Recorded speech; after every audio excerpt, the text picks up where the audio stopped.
आज इस एक्सप्लेनर में हम साफ और पासपोर्ट बनवाना या रिन्यू करवाना अब पहले जैसा प्रोसेस नहीं रहने वाला है, क्योंकि 15 फरवरी 2026 के बाद लागू होने वाले नए रूल्स पूरे सिस्टम को डिजिटल, फास्ट और ज्यादा सिक्योर बनाने जा रहे हैं। और अगर एप्लीकेंट ने इन बदलावों को पहले से नहीं समझा तो एप्लीकेशन रिजेक्ट होने या डिले होने का रिस्क बढ़ सकता है।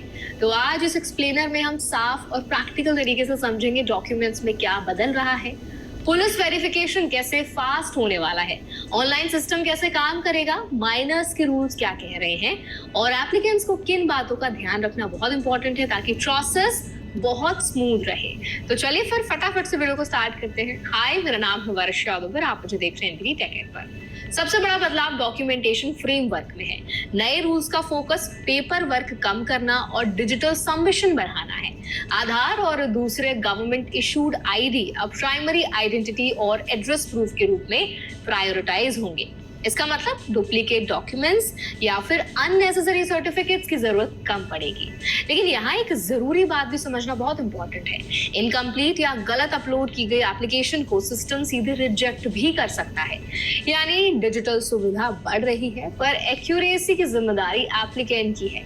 क्लियर स्कैन, सही डिटेल्स और मैचिंग इंफॉर्मेशन अब क्रिटिकल हो जाती है। पुलिस वेरिफिकेशन, जो हिस्टोरिकली पासपोर्ट प्रोसेस का सबसे स्लो हिस्सा रहा है, उसमें भी बड़ा रिफॉर्म आ रहा है।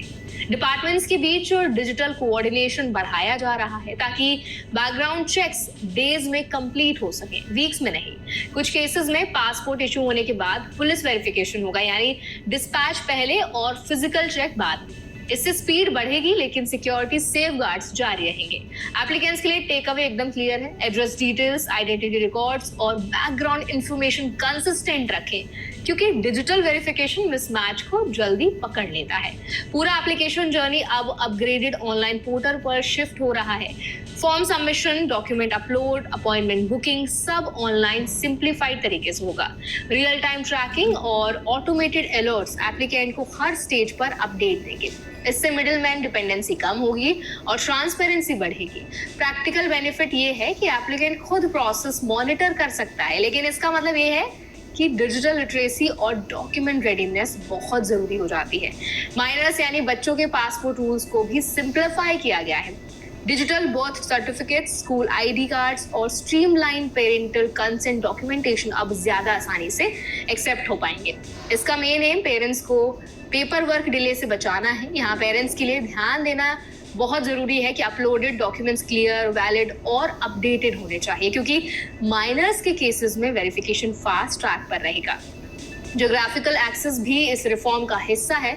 सरकार पासपोर्ट सेंटर्स को छोटे शहरों और रूरल डिस्ट्रिक्ट्स तक एक्सपेंड करने की योजना पर काम कर रही है। इससे एप्लीकेंट्स को ट्रैवल बर्डन उनके ऊपर कम होगा और सर्विस डिलीवरी लोकल लेवल पर मिल पाएगी। यानी जो सर्विस है वो सिर्फ डिजिटल नहीं, फिजिकल एक्सेस में भी बढ़ेगी। अब समझिए रूल्स का प्रैक्टिकल इम्पैक्ट क्या है। तो देखिए, पासपोर्ट प्रोसेस अब कन्वीनियंस ड्रिवन है, लेकिन कंप्लायंस इक्वली अभी भी स्ट्रिक्ट है। डिजिटल सिस्टम ऑटोमेशन एरर्स को टॉलरेट नहीं करेगा। एप्लीकेंट को डॉक्यूमेंट्स पहले से प्रिपेयर करने होंगे, पर्सनल डिटेल्स कंसिस्टेंट रखनी होंगी और अपलोड के समय एक्यूरेसी सुनिश्चित करनी होगी। वेरिफिकेशन फास्ट होगा पर गलत जानकारी प्रोसेस को तुरंत रोक सकती है। इंडियन सिटीजन्स, खासकर स्टूडेंट्स, वर्किंग प्रोफेशनल्स और फ्रीक्वेंट ट्रैवलर्स के लिए बदलाव लॉन्ग टर्म बेनिफिट लेकर आता है। फास्टर प्रोसेसिंग इंटरनेशनल मोबिलिटी को आसान बनाएगा, लेकिन अवेयरनेस भी जरूरी है। एप्लीकेशन सबमिट करने से पहले डॉक्यूमेंट चेकलिस्ट वेरीफाई करना, डिजिटल कॉपीज रेडी रखना और पोर्टल इंस्ट्रक्शंस फॉलो करना सबसे बड़ा सेफगार्ड है। तो आई होप ये अपडेट आपको अच्छा लगा होगा, आपको पसंद आया होगा। अगर अपडेट आपको हेल्पफुल लगा हो तो उसको लाइक करें, शेयर करें अपने और भी फ्रेंड्स और फैमिलीज के साथ। और ऐसे और भी वीडियोस के लिए, अपडेट्स के लिए, इन्फॉर्मेशन के लिए